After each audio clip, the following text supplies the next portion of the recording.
Assalamu alaikum dear students. This is Dr. Zahid Nazir. Dear students, in previous lecture we have discussed the cytoplasmic organelles, especially double membranous organelles of the cell cytoplasm. आज हम discuss करेंगे single membrane bonded organelles of the cell cytoplasm, जिसे हम classify कर चुके हैं organelles में lysosomes, peroxisomes, glyoxysomes and cytoskeletons as well as storage vacuoles in case of plants. So याद रखिएगा, in case of single membrane bonded organelles, here we will discuss the lysosomes. बेटे in case of lysosomes, जब हम lysosomes की बात करते हैं तो they are cup like in structure. single membrane तो है ही है, लेकिन cup like इन स्ट्रक्चर. और अगर हम बात करें इसके ओरिजिनेशन की तो याद रखिएगा, originated from the Golgi bodies. कहां से ओरिजिनेट होते हैं? हमने ओरिजिनेशन वाइज पढ़ा था कि गोल्जी बॉडीज से, these are the Golgi bodies, और गोल्जी बॉडी से जो ऑर्गेनेल्स ऑरिजिनेट होते हैं वो प्लांट्स में वैक्यूल्स, और in case of the animal cell there is the cup like structure called lysosomes. तो लाइसोसोम कहाँ से ऑरिजिनेट हुए? गोल्जी बॉडी से. कप लाइक इन स्ट्रक्चर होते हैं.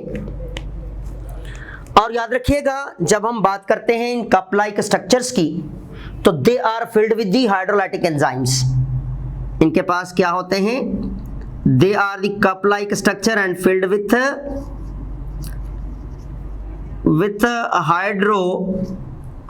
Hydrolytic enzymes. तो बेटा ये जो हाइड्रोलाइटिक एंजाइम्स हैं, इन्हीं हाइड्रोलाइटिक एंजाइम्स के होने की वजह से हम इन्हें नाम देते हैं कि these organelles are concern with the cellular digestion. अब हमने देखा कि दे आर हैविंग एंजाइम्स. अगर हम फंक्शन वाइज बात करें in case of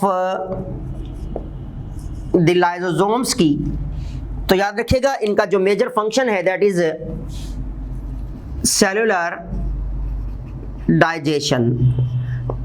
entry test के हवाले से मोस्ट इंपॉर्टेंट पॉइंट आपसे डिस्कस किया जाता है अक्सर औकात के क्वेश्चन में कि which one of the following type of organelles in the animal cell cytoplasm concerned with the cellular digestion. तो याद रखिएगा, ये जो कप लाइक स्ट्रक्चर्स होती हैं जिन्हें हम लाइसोसोम्स का नाम देते हैं, जिसमें हमने देखा एंजाइम्स मौजूद हैं.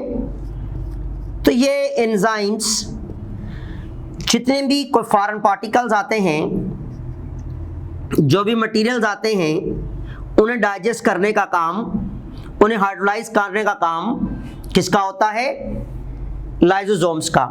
अब इसके अंदर जो एंजाइम्स होते हैं जिन्हें हम हाइड्रोलाइटिक एंजाइम्स कहते हैं, उनमें प्रोटीएज, उनमें राइबो न्यूक्लियस, उनमें याद रखिएगा ग्लूकोसाइडेज एंजाइम्स.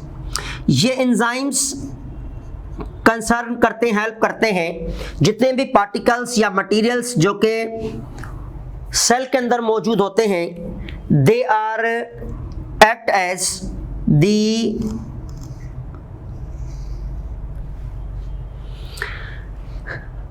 अब ये एक्ट करते हैं सेलुलर डाइजेशन में. मीन्स जितने भी पार्टिकल्स हैं उसको डाइजेस्ट करने का काम. जैसा कि इन केस ऑफ, अगर हम एग्जांपल लें आरबीसीज की, आरबीसीज जिसे हम नाम देते हैं, सॉरी डब्ल्यूबीसीज की जिसे हम नाम देते हैं वाइट ब्लड सेल्स, जिसे हम नाम देते हैं दी ल्यूकोसाइट्स. याद रखिएगा, इनको हम क्या नाम देंगे?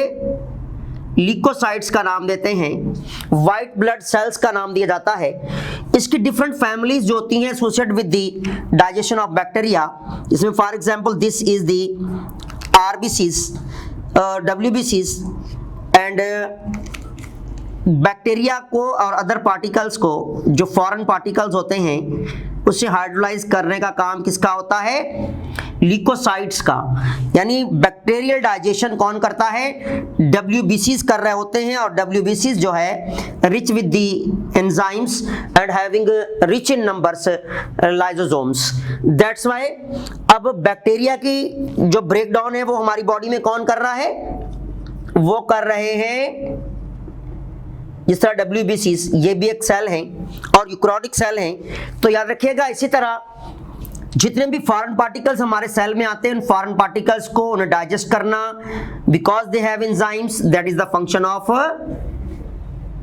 व्हाट? The lysosomes.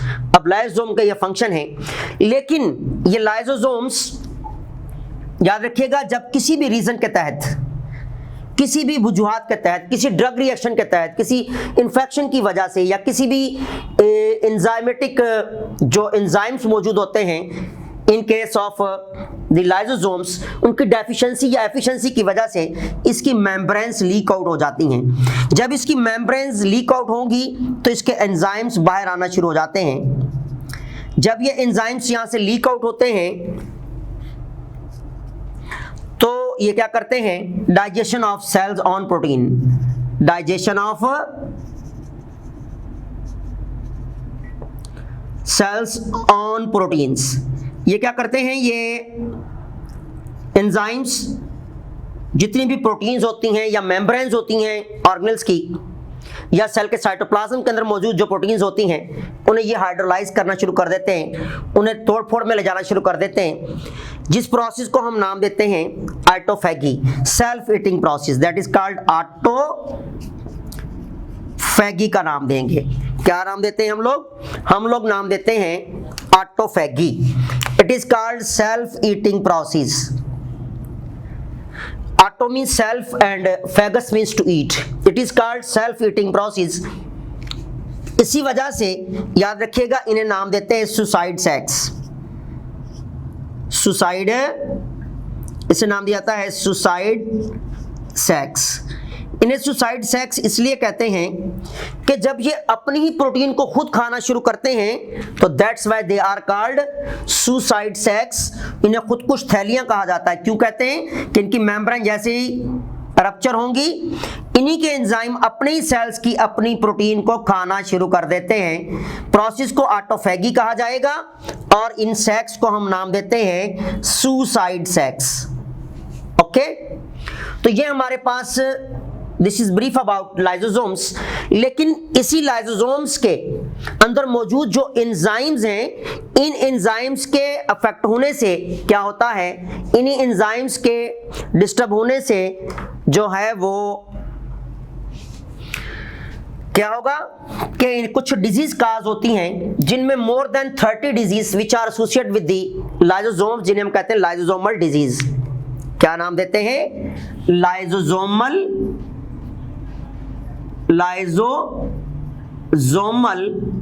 डिजीज की जब हम बात करते हैं तो डिफरेंट साइंटिस्टों ने इस पे काम किया है, और याद रखिएगा मोर देन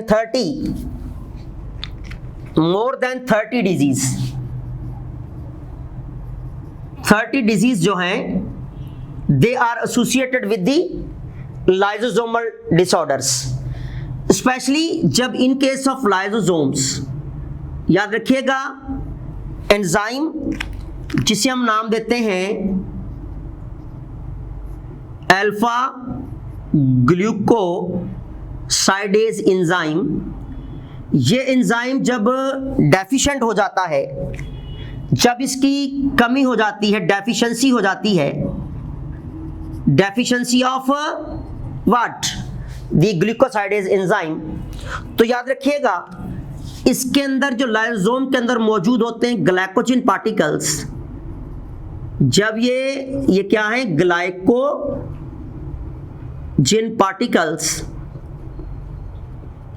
जब ये अनडाइजेस्टेड रह जाएंगे, कोई ग्लूकोसाइडेज एंजाइम मौजूद नहीं है, जिसकी वजह से सेल के ऑर्गेनल्स और इटसेल्फ सेल जो है वो स्वेल अप होना शुरू हो जाएगा, ऑर्गेनल्स इसके डैमेज होना शुरू हो जाते हैं, डिस्ट्रॉय होना शुरू हो जाते हैं स्लोली एंड ग्रेजुअली, और mainly due to the glucosidase enzymes. इस तरह हमने डिस्कस किया कि मोर देन 30 डिजीज हैं, जिनमें चंद एक आपकी बुक में दी गई हैं जिनका ताल्लुक enzyme deficiency of the lysosome के साथ एसोसिएटेड है।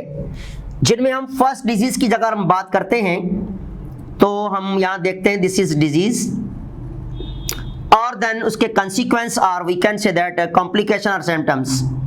कॉन्सिक्वेंस,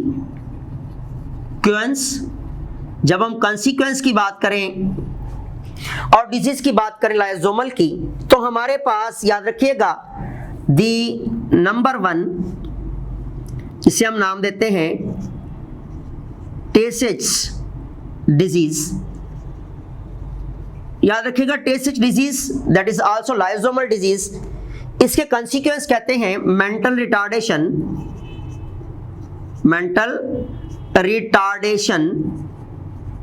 इससे क्या होगा, मेंटल रिटार्डेशन होगी, एज वेल एज याद रखिएगा मेंटल रिटार्डेशन के साथ साथ ब्लाइंडनेस, क्या आ जाएगी, ब्लाइंडनेस होगी, and death by age 3, age 3 में death by age 3, within 3 years death हो सकती है in case of Tay Sachs disease. और जो नेक्स्ट वन डिजीज है that is the Gaucher disease. गोचर डिजीज जिसे कहते हैं हम। अब गोचर डिजीज में जो सिम्टम्स आते हैं that is the enlargement of liver as well as spleen and erosion of long bones. Long bones के लिवर और स्प्लीन जो है वो लार्ज हो जाएगा, लेकिन जो लॉन्ग बोन्स है इसके अंदर जख्म बनना शुरू हो जाते हैं, erosion of long bones. As well as इससे मेंटल रिटार्डेशन भी होती है। Then this is the second most disease. Then the third one is that is called as Krabbe's disease. इसे हम क्या नाम देते हैं, क्रैब्स डिजीज का नाम देते हैं। This is crabs. The third one disease crabs disease. इसमें जो कंसीक्वेंस है that is loss of myelin sheath. Myelin sheath loss हो जाएगी, जिसकी वजह से मेंटल रिटार्डेशन भी आती हैं, मेंटल रिटार्डेशन, ठीक है। और death by age 2, death by age 2, it means within 2 years क्या हो जाती है, डेथ हो सकती है पर्सन की which is suffering from the lysosomal disease that is Krabbe's disease. तो Tay Sachs, Krabbe's as well as goitre.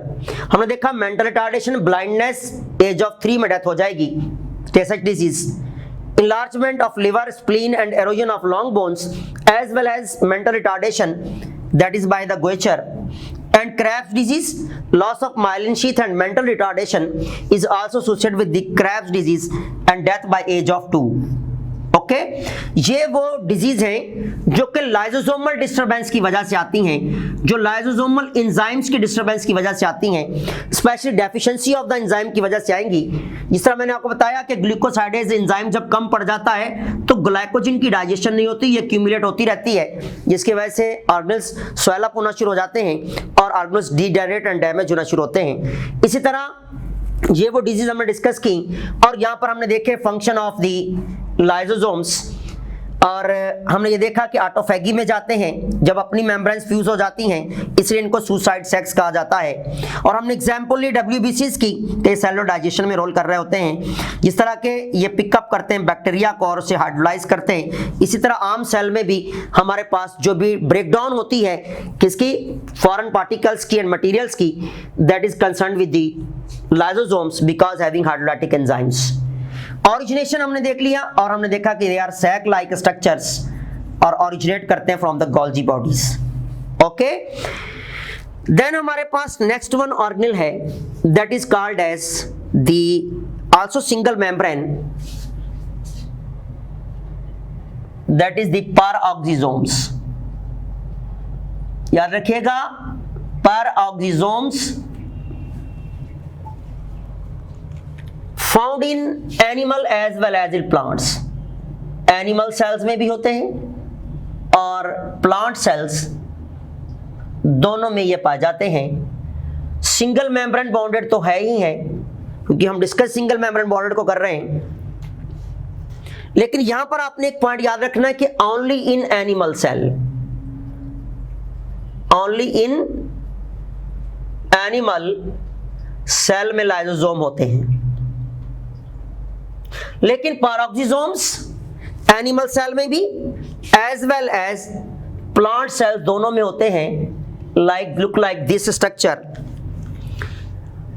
And they are also having enzymes. ये फिल्ड होते हैं एंजाइम से, जिन्हें हम कहते हैं हाइड्रोलाइटिक एंजाइम्स। क्या नाम देंगे बेटा? हम नाम देते हैं हाइड्रोलाइटिक एंजाइम्स। ये वो हाइड्रोलाइटिक एंजाइम्स हैं जिनका काम during metabolism, these enzymes concern with the metabolism, ये ट्रांसफर करते हैं, transfer hydrogen to oxygen and forming H2O2 hydrogen peroxide, जिसे हम टॉक्सिक जो है वो कंपाउंड कहते हैं और मटेरियल कहते हैं। अगर ये सेल में रहेगा तो सेल की होम्योस्टेसिस को डिस्टर्ब कर देगा। अब ये ट्रांसफर तो कर रहे हैं, हाइड्रोजन टू ऑक्सीजन बनाते हैं हाइड्रोजन पेरोक्साइड, जो कि टॉक्सिक केमिकल है, लेकिन ये टॉक्सिक केमिकल इमीडिएटली ब्रेक करते हैं वो एंजाइम जो कहां पर मौजूद है, जो एंजाइम मौजूद हैं in the peroxisomes, it will be change into water plus the oxygen. It means hydrogen peroxide को मेटाबोलाइज करने के लिए एंजाइम भी कहां से आ रहे हैं, जहां ट्रांसफरिंग के लिए पैराऑक्सीजोम से आए थे, वहां पर इस टॉक्सिक कंपाउंड को ब्रेक करने के लिए इमीडिएटली इनटू वाटर एंजाइम भी कहां से आ रहे हैं, पैराऑक्सीजोम से। याद रखिएगा, इसके जो फंक्शन, अदर फंक्शन की अगर हम बात करें तो हम यहां इसके फंक्शन देख रहे हैं। तो फंक्शन में next one function metabolism and detoxification, detoxification of alcohol.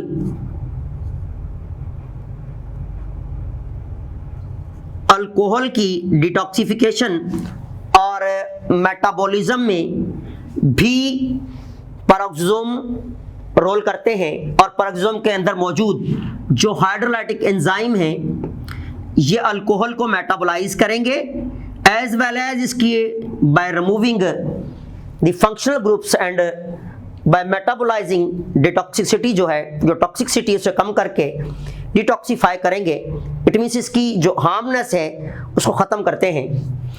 इस तरह याद रखिएगा, इन केस ऑफ ह्यूमन बीइंग, अगर हम इंसान की बात करें तो लिवर सेल्स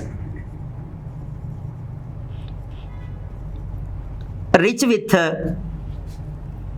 पैराऑक्सीजोम्स, हमारे लिवर सेल्स के अंदर बहुत ज्यादा पैराऑक्सीजोम्स होती हैं,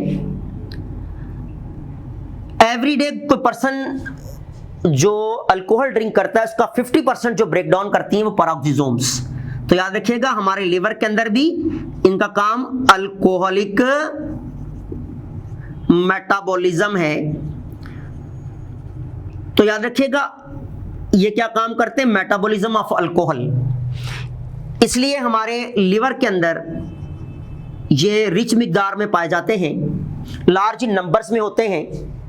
एज वेल एज प्लांट्स में भी मेटाबॉलिज्म ऑफ अल्कोहल में इनका रोल है, लेकिन ह्यूमन बॉडी के अंदर लिवर्स में या अदर मैमल में, स्पेशली ह्यूमन बीइंग में लिवर के अंदर रिच फॉर्म में, क्योंकि लिवर हमारा metabolic centre of the body है। ये हमारी बॉडी के जितने भी मेटाबॉलिज्म्स होते हैं वो हमारे लिवर सेल में होते हैं।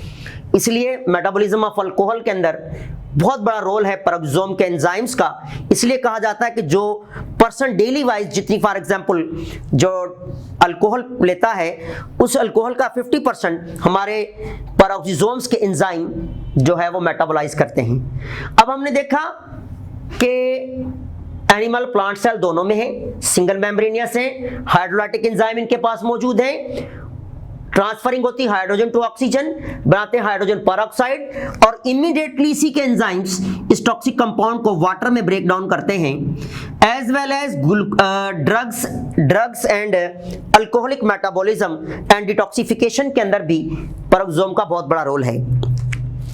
जो नेक्स्ट वन ऑर्गेनेल है in case of the eukaryotic cell, that is ग्लाइऑक्सिसोम्स।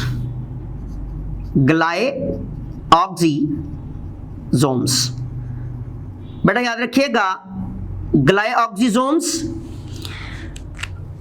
They are also the small size and single membranosus,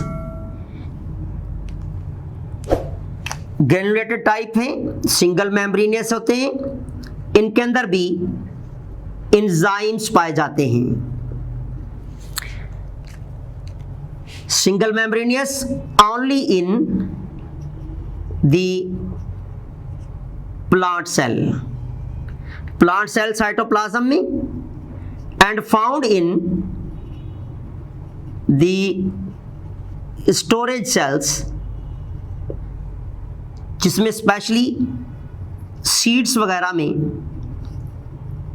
fruits वगैरह में, as well as in the roots ये पाए जाते हैं, क्योंकि यहाँ पर होते हैं स्टोरेज सेल जो मटेरियल को स्टोर करते हैं, स्पेशली फैट स्टोरिंग सेल्स में, जो कि कहाँ होते हैं, इनटू द सीड्स। और यहाँ पर ये जो एंजाइम्स हैं ये इनिशिएट करते हैं conversion of fatty acids to sugar. अब फैटी एसिड्स टू शुगर में जो कन्वर्जन होती है that is by the enzymes, and enzymes will be from the glioxysomes. Single membrane only in plant storage parts में, specially seeds में, इनका काम fatty acid को शुगर में कन्वर्ट करने के लिए प्रोसेस को स्टार्ट करवाने का काम उन एंजाइम का है जो इस ग्रेनुलर स्ट्रक्चर के अंदर, सिंगल मेम्ब्रेन स्ट्रक्चर के अंदर स्टोर्ड होते हैं एंजाइम्स। ये फैटी एसिड को शुगर में कन्वर्ट होने के लिए जो प्रोसेस स्टार्ट होता है, जो इनिशिएट होता है, that is due to these enzymes. Okay, then the next one organelle, that is cytoskeletons. Cytoskeletons याद रखिएगा, ये हमारे पास नेटवर्क ऑफ फाइब्रियस प्रोटीन्स, ये फाइब्रियस प्रोटीन्स का एक नेटवर्क है, 3 डायमेंशनल नेटवर्क है जो हमारे सेल के साइटोप्लाज्म में, फॉर एग्जांपल ये यूकैरियोटिक सेल में हम ह्यूमन सेल की एग्जांपल लेते हैं, तो ये एक फाइब्रियस नेटवर्क है जो कि कहाँ होता है, डिफरेंट फॉर्म्स में, डिफरेंट स्ट्रक्चर में in the cytoplasm of the eukaryotic cell this is a network of fibrous protein, 3 dimensional network जो कि डिफरेंट फंक्शन परफॉर्म कर रहा होता है। इसको हम इसकी टाइप वाइज डिस्कस करते जाएंगे। सेल डिवीजन में हेल्प करेगा, साइक्लोसिस में मूवमेंट, स्ट्रीमिंग मूवमेंट में रोल कर रहा होता है, एज वेल एज जो है अटैचमेंट में मसल्स में रोल कर रहा होता है, और डिफरेंट टाइप्स में ये नेटवर्क रोल कर रहा होता है जिसको हम साइटोस्केलेटन कहते हैं। और इसकी 3 टाइप्स होती हैं। इसकी टाइप्स कितनी होंगी बेटा? 3 टाइप्स। कौन कौन सी? एक होते हैं माइक्रोफिलामेंट्स,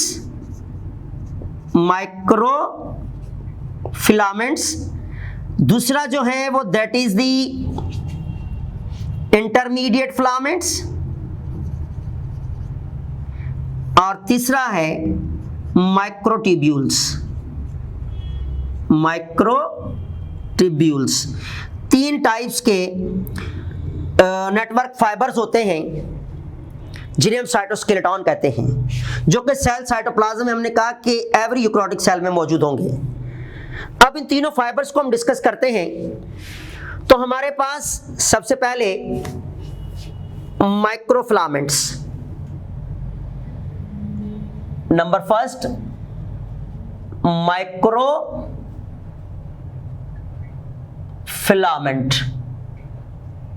तो बेटा याद रखिएगा, इन केस ऑफ माइक्रोफिलामेंट्स अगर हम देखें तो 7 नैनोमीटर इसका डायामीटर होता है और 7 centimetre in length. Specially muscles में हमने देखते हैं तो 7 सेंटीमीटर्स की होती हैं। ये याद रखिएगा, ये एस्टिमेटेड वैल्यूज होती हैं। मैंने पहले भी आपसे डिस्कस किया था कि इसको याद रखना लाजमी नहीं है, ये आपके टेस्ट का हिस्सा नहीं बनती। फिर भी आपके नॉलेज के लिए याद रखिएगा कि नियर बाय 7 नैनोमीटर डायामीटर होता है इनका। और ये इसमें 2 किस्म की प्रोटीन पाई जाती हैं, actin and myosin protein fibre होते हैं। मायोसिन फाइबर्स हैं ये, जो कि अगर आप देखें तो इस तरह ये एक्टिन फाइबर, इसके around there is the myosin fibre, और actin and myosin fibres, this is myosin. आपने मसल्स को, अल्ट्रा स्ट्रक्चर ऑफ मसल्स में पढ़ा था, या जब हमने स्लाइडिंग फिलामेंट थ्योरी पढ़ी थी तो उसमें आपने इंटर क्लास में पढ़ा है कि myosin and this is the actin filaments. अब हमने देखा कि actin filaments and myosin filaments, जिन्हें हम थिक एंड थिन फिलामेंट्स कहते हैं, अगर हम डिटेल्ड स्टडी में जाएं, उस तरफ हम नहीं जाएंगे। तो याद रखिएगा, एक्टिन एंड मायोसिन पर मुश्तमिल होते हैं माइक्रोफिलामेंट्स, और इनका जो फंक्शन होता है, अगर हम इसके फंक्शंस की बात करें तो बेटा फंक्शन वाइज इनका काम मसल मूवमेंट या मूवमेंट ऑफ मसल्स। हमने जब स्केलेटल मसल स्ट्रक्चर पढ़ी थी तो हमने पढ़ा था जब actin and myosin filament contract होते हैं तो सार्कोमेयर कॉन्ट्रैक्ट होता है, देन सार्कोमेयर कॉन्ट्रैक्ट होंगे तो मायोफाइब्रिल कॉन्ट्रैक्ट होगा। जब मायोफाइब्रिल कॉन्ट्रैक्ट होगा तो एक मसल फाइबर कॉन्ट्रैक्ट होता है, बहुत सारे मसल फाइबर कॉन्ट्रैक्ट होते हैं तो एक मसल बॉडी कॉन्ट्रैक्ट होती है, और देन एक मसल बंडल कॉन्ट्रैक्शन में आता है। तो इस तरह पूरी एक कॉन्ट्रैक्शन होती है मसल्स के अंदर। तो ये मसल्स की कॉन्ट्रैक्शन में इनका मेजर रोल है, एज वेल एज साइक्लोसिस, जिसे हम नाम देते हैं स्ट्रीमिंग मूवमेंट। क्या कहते हैं बेटा? स्ट्रीमिंग मूवमेंट का नाम देते हैं। इसमें भी बहुत बड़ा रोल है माइक्रोफाइबर्स का, as well as division of cytoplasm during cell division. Division of cytoplasm, okay, streaming movement, cyclosis, as well as जो है वो मसल मूवमेंट। ये फंक्शन किसके हैं? माइक्रो फिलामेंट के। Next one inter intermediate filaments. जब हम इंटरमीडिएट फिलामेंट्स की बात करते हैं तो याद रखिएगा इसमें 5 डिफरेंट टाइप्स ऑफ प्रोटीन हो सकते, different types of proteins, 5 different types की प्रोटीन के ये फाइबर्स होते हैं, जिसमें जो है वो 5 डिफरेंट टाइप्स ऑफ प्रोटीन्स मिलकर जो है वो बनाते हैं इंटरमीडिएट फिलामेंट्स, जिनके फंक्शन हम देखें। अगर आप थोड़ा सा इस तरफ जाएं तो याद रखिएगा इसकी जो डायामीटर है दैट इज 7 to 8 नैनोमीटर्स तक पॉसिबल है, और इसकी जो लेंथ है दैट इज 10 to 100 माइक्रॉन्स तक पॉसिबल है। दिस इज डायामीटर, लेकिन it will be variable, and this is the length. ठीक, फंक्शन वाइज अगर हम देखें तो major function muscle attachment, muscle attachment as well as movement of pseudopodia, podial movement में भी इसका रोल है, pseudopodial movement, as well as cell division में बहुत बड़ा रोल है, एज वेल एज ये सेल की शेप बनाने में रोल करते हैं, सेल शेप बनाने में बहुत बड़ा रोल है। देन हम देखते हैं थर्ड वन टाइप, जो कि हमने साइटोस्केलेटन यानी फाइब्रस नेटवर्क की देख रहे थे, that is the microfilaments, microfilaments. तो बेटा जब हम माइक्रोफिलामेंट की बात करते हैं तो याद रखिएगा इन केस ऑफ माइक्रोफिलामेंट्स तो दे आर कंपोज्ड ऑफ, इसमें होती है ट्यूबुलिन प्रोटीन, ट्यूबुलिन प्रोटीन्स का ये एक याद रखिएगा फिलामेंट है जिसके अंदर प्रोटीन्स कौन सी होती हैं, that is the tubulin protein. ये इस तरह के फाइबर होते हैं जो कि ट्यूबुलिन प्रोटीन पर मुश्तमिल हैं। There will be the tubulin protein. अब इनके फंक्शन वाइज देखा जाए तो इसके फंक्शंस में movement of chromosome, movement of chromosomes during cell division, याद रखिएगा ये स्पिंडल फाइबर फॉर्मेशन में बड़ा रोल कर रहे होते हैं, और स्पिंडल फाइबर का बहुत बड़ा रोल होता है मूवमेंट ऑफ क्रोमोसोम में, as well as movement of cilia in case of Paramecium, cilia की movement, as well as flagella in case of Euglena, flagella की movement, and we can say that cell division, cell division में बहुत बड़ा रोल, specially the cytoplasm division में भी in case of plants, cytoplasmic division, और movement of chromosome, movement of cilia and flagella.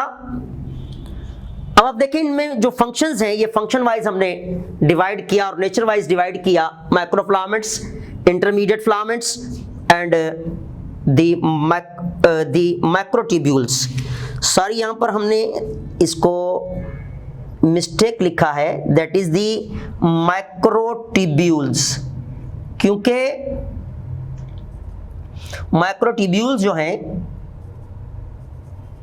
They are composed of tubulin protein. हमने लिखते वक्त हेडिंग में थोड़ा सा मिस्टेक की, इसको आप करेक्ट कीजिएगा। That is a tubulin protein. ये हमारे पास फंक्शन थे नेटवर्क, फाइब्रस नेटवर्क के, जिसको साइटोस्केलेटन का नाम देते हैं। तो ये हमारे पास साइटोप्लाज्मिक ऑर्गेनेल्स थे, जिसमें हमने देखा lysosomes, then lysosomal disease, then peroxisomes, glyoxysomes along with their functions, and then the cytoskeleton, fibrous network, their types along their function as well as along with their structure. Okay, now we will discuss about few MCQs regarding this single membrane bond organelles. The suicide, sex and autophagy refers to which of them in animal cell? So your option A is the Golgi bodies, B cytoskeleton, C the peroxisomes, D lysosomes. This is, then the next one is the loss of myelin sheath is associated with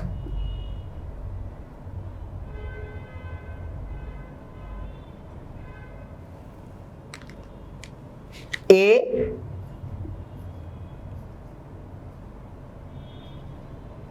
Gaucher disease,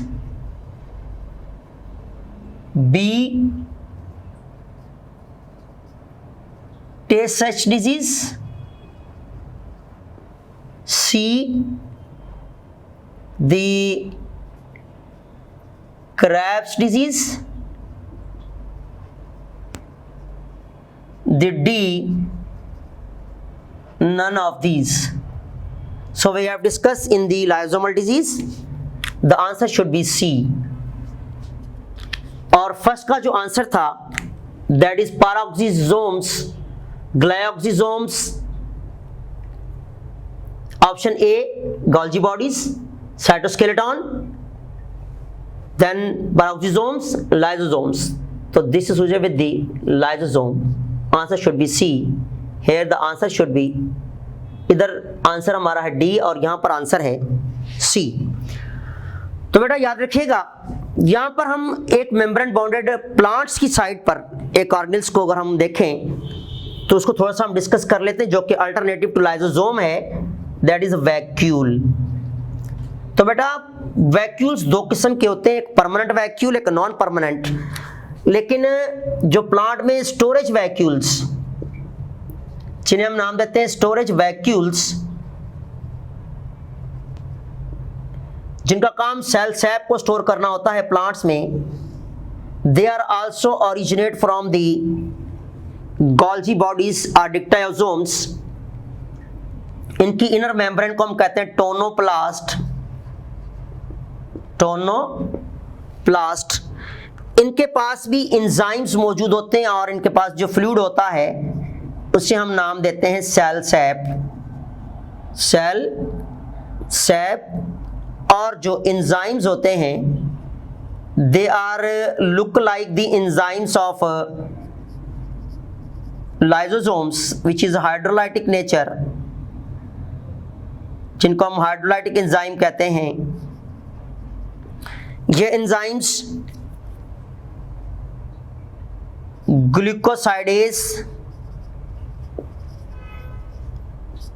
protease and lipase and other enzymes.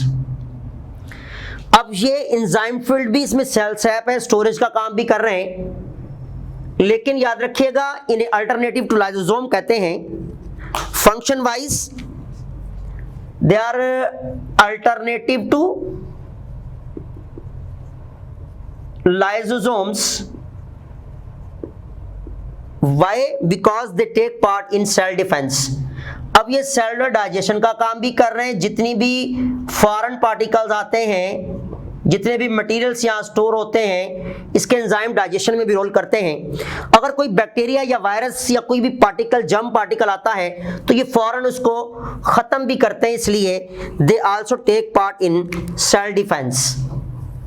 Cell, अब ये plant cell की, animal cell की तरह, lysosome की तरह defence भी कर रहे हैं। जिस तरह लाइसोसोम हाइड्रोलाइज करते हैं फॉरेन पार्टिकल्स, बैक्टीरिया को, और सेलुलर डाइजेशन में रोल करते हैं, इस तरह यहाँ पर सेलुलर डाइजेशन भी समवाट होती है। बट डिफेंस वाइज देखा जाए तो ये फॉरेन पार्टिकल्स को डाइजेस्ट करते हैं, हाइड्रोलाइज करते हैं, जिस तरह के लाइसोसोम कर रहे थे। इसलिए प्लांट सेल में इन वैक्यूल्स को अल्टरनेटिव टू लाइसोसोम कहा जाता है, और जो कि स्टोरेज वैक्यूल होते हैं, इनकी इनर मेम्ब्रेन को टोनोप्लास्ट कहते हैं हम लोग। अब जब कभी इनकी टोनोप्लास्ट अपनी रप्चर हो जाती है तो इसके एंजाइम सेल के अंदर डिस्ट्रीब्यूट हो जाते हैं और सेल को ऑटोफैगी में ले जाएंगे, सेल्स की प्रोटीन को डाइजेस्ट करना शुरू कर देते हैं, सेल ऑटोलाइसिस में जाना शुरू कर देगा। इसलिए ये एज अ सुसाइडल सेक्स भी काम करते हैं in the plant cell like that lysosomes. इसलिए इन दोनों को कंपैरिजन अगर दिया जाए तो both are lysosomes as well as vacuoles are alternative to each other. Vacuoles in case of plants and lysosomes in case of animals. So this is about the vacuoles, and vacuoles also helps in digestion and cell defense in case of plants. Okay, तो याद रखिए ना, हमारे पास जब cell की cytoplasm में हम organs को डिस्ट्रीब्यूट कर रहे होते हैं मेम्ब्रेन बेसिस पर, या ऑर्गेन्स को डिस्ट्रीब्यूट करते हैं इन केस ऑफ प्लांट या एनिमल सेल में प्रेजेंस की बेस पर, तो कुछ ऐसे ऑर्गेन्स हैं जो ओनली प्लांट सेल में होते हैं, वो भी याद रखना लाजमी, आप एंटी टेस्ट में आ सकते हैं। और जिस तरह के हमने पीछे पढ़ा, glycosome only in plant cell, lysosome only in animal cells, and storage vacuoles and permanent vacuoles in case of plant cells. तो ये आपको याद रहना लाजमी है, इसमें भी क्वेश्चन आ सकता है आपके एंटी टेस्ट में, आपके एमकैट में। ये अक्सर क्वेश्चन इसी तरह से ही अल्टरनेट घुमा के देते हैं। जहां कुछ क्वेश्चन डिफिकल्ट होते हैं वहां इतने इजी क्वेश्चन भी आप लोगों से पूछ ले जाते हैं कि जो आपका वहां तक माइंड ही नहीं जाता, और आप उन चीजों को एक अननेसेसरी समझ के छोड़ देते हैं, लेकिन वो क्वेश्चन आपके एग्जाम में आ जाता है। आपने ऐसी चीजों पे जरूर गौर करना है। ये हमारे पास थे single membrane bonded organelles of the eukaryotic cell cytoplasm. इसमें लाइसोसोम्स, जिनमें lysosomal disease, peroxisomes, glycosomes, microfilaments, cytoskeleton में microfilaments, intermediate filaments, microtubules and vacuoles in case of plants as a permanent and storage vacuole, cell sap storing vacuoles. Okay, now in the next lecture inshallah we will discuss about the non-membranous organelles of the plant as well as animal, or we can say that the eukaryotic cell cytoplasm. Thanks.